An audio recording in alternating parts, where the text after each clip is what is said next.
पथगामी भवतु मे परं ब्रह्म पीड कुवलयदतल्लनयनो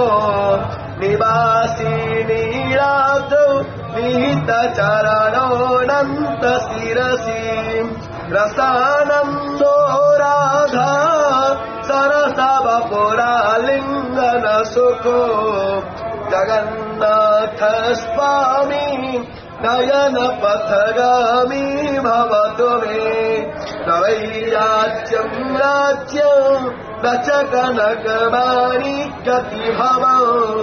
न चाहं यं रम्य सकलजनकाम्यं वरवधूं सदा